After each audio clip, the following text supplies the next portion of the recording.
आज देखेंगे हम लोग फ्लूइड मैकेनिक्स का ये बहुत ही बेहतरीन सा क्वेश्चन। ये टफ क्वेश्चन नहीं है, बस थोड़ा सा इसमें ट्विस्ट है। ठीक है, तो गेट के हिसाब से हम लोग देख रहे हैं। तो क्वेश्चन इस तरीके से है ना कि मेरे पास दो वेसल हैं, एम और एन, और इन दोनों वेसल में ना वाटर है। ठीक है, एम में भी वाटर है, एन में भी वाटर है। तो और ये इन्वर्टेड U2 मैनोमीटर लगा हुआ है। ठीक है, तो अब करना क्या है ना कि आपको एम और एन कंटेनर के बीच में जो प्रेशर डिफरेंस है, मतलब pressure at M minus pressure at N, ये आपको फाइंड करना है। ठीक है, कि ये प्रेशर कितना होगा। अगर गौर से देखें इस डायग्राम को, तो एम जो है ना, एम में भी वाटर है, एन में भी वाटर है, और ये वाटर यहाँ से यहाँ तक है वाटर। और उसके ऊपर ये जो ब्लू कलर से दिख रहा है ना, ये ऑयल है जिसका स्पेसिफिक ग्रेविटी, ठीक है, 0.8 दिया हुआ है। और इधर ये भी वाटर है। ठीक है, ये लेंथ 1 मीटर है, ये इस वाटर का हाइट x है, और यहाँ n का हाइट इस डायटम से 0.6 है। तो हमें प्रेशर डिफरेंस निकालना है। तो देखते हैं कि इसको करेंगे कैसे। तो फॉर इन्वर्टेड मैनोमीटर के लिए जो हम लोग प्रेशर बैलेंस करते हैं ना, उसका जो लिखते हैं वो लिखेंगे हम लोग। लेकिन उससे पहले देख लेते हैं कि हम लोग बैलेंस किस पॉइंट पे करेंगे। तो आप लोगों ने पढ़ा होगा कि हम लोग एक नॉर्मल डेप्थ लेते हैं जहाँ पे प्रेशर दोनों का बराबर हो, और नॉर्मल डेप्थ जो होना चाहिए वो डिफरेंट फ्लूइड का होना चाहिए, मतलब डिफरेंट फ्लूइड होना चाहिए। तो हम वो डेप्थ यहाँ पे नहीं ले सकते हैं, इस वाले पॉइंट पे नहीं ले सकते हैं। तो वो हम हाइट लेंगे यहाँ पे। मतलब कि यहाँ का जो प्रेशर है और इस पॉइंट का जो प्रेशर, इसका नाम दे देते हैं ए, इस पॉइंट का नाम और इस पॉइंट का नाम बी। तो प्रेशर एट ए और प्रेशर एट बी ये दोनों बराबर होगा। ठीक है, तो हम ये हाइट ले लिए हैं। ठीक है, और इस हाइट पे दोनों फ्लूइड का प्रेशर क्या होगा, बराबर होगा। तो यदि हम इस कॉलम से लिखें, ये जो आप में हम लोग का लेफ्ट वाला कॉलम है, एम कंटेनर से जो कनेक्टेड है, तो उसमें हम ऐसे लिख सकते हैं कि pressure at M minus, inverted है ना तो ये माइनस होगा। अगर यही चीज अगर कुछ इस तरीके से रहता समथिंग, तो हम लोग प्रेशर एट एम प्लस लिखते हैं।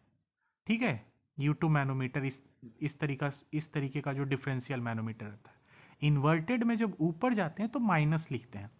यहाँ से यहाँ तक का वाटर का हाइट कितना है, x है, तो rho of water ji x.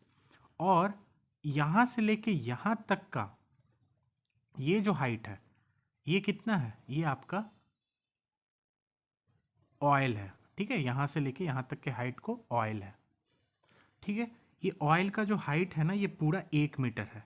तो minus rho of oil into G into 1। ठीक है, ये लिखने के बाद हम लोग ए पॉइंट पे पहुंच जाएंगे। ये बराबर हो जाएगा किसके, इस साइड के प्रेशर के। तो राइट वाले कंटेनर के लिए किस तरीके से लिखेंगे, प्रेशर एट एन माइनस, अब वाटर का जो हाइट है ना, ये यहाँ से यहाँ तक का वो देखते हैं। तो देखिए ये पूरा जो है ये कितना है, यहाँ से यहाँ तक 1 है, और यहाँ से यहाँ तक x है। ठीक है, और यहाँ से यहाँ तक कितना है, 0.6।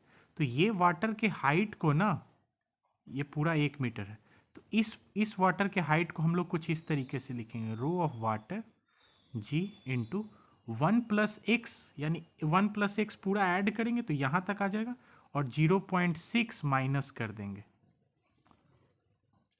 ठीक है, तो ये जो हो गया ना, ये इक्वेशन लिख दिए। अब इसको सॉल्व करेंगे।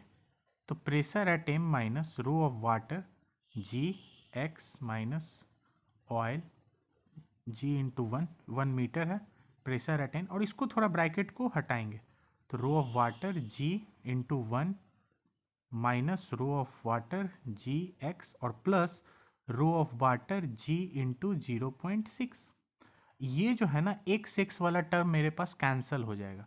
तो pressure at M minus pressure at N, ये जो होगा इसको हम लोग लिख सकते हैं, ये जो है ना ऑयल वाला उधर चला जाएगा। तो रो ऑफ ऑयल को सीधे लिख सकता हूँ 800। ठीक है, क्योंकि इसका जो स्पेसिफिक ग्रेविटी स्पेसिफिक डेंसिटी था वो 0.8 था, तो यहाँ से डेंसिटी कितना हो जाएगा, 800 इंटू 10 इंटू 1। ठीक है, माइनस, और इन दोनों को जब सब्ट्रैक्ट करेंगे रो ऑफ वाटर जी और 1 metre height, rho of water g 0.6, तो ये कितना आ जाएगा, रो ऑफ वाटर 1000 जी और आएगा 0.4। ठीक है, अब इसको जब लास्ट सॉल्व कर देते हैं तो ये कितना आ जाएगा 800 इंटू 1, और इसको अगर सॉल्व कर देंगे तो ये 10 कैंसल, कितना आ जाएगा 4000।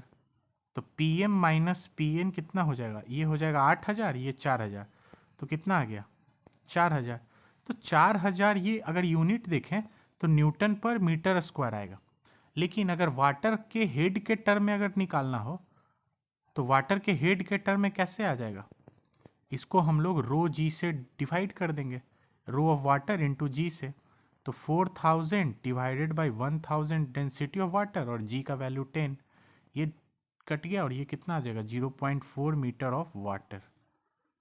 मतलब कि दोनों ट्यूब में पी एम और पी एन वाले ट्यूब में जो वाटर का हाइट का जो प्रेशर का डिफरेंस था P M minus P N, वो किसके बराबर आ जाएगा 0.4 मीटर ऑफ वाटर। यही आंसर है। तो ये जो एक्स, ये जो क्वेश्चन में जो एक्स वाला टर्म था ना, इसको आप निकाल नहीं पाते तो इससे कंफ्यूजन हो रहा था, बट वो आप प्रोसीड करने पर ये एक्स एक्स जो है ना ये कैंसिल हो जाएगा। ठीक है, क्वेश्चन में क्या था कि ये वाटर का हाइट एक्स था यहाँ से, और जहाँ से वाटर खत्म हो रहा है, जहाँ से फिर ऑयल स्टार्ट हो रहा है, ये पूरा 1 मीटर का था, ये पूरा जो है ना ये पूरा 1 मीटर का था, और इस हाइट का ये एन वाले कंटेनर का डायटम से 0.6 था। तो ऐसे करके मैंने इस इक्वेशन को लिखा। Thank you.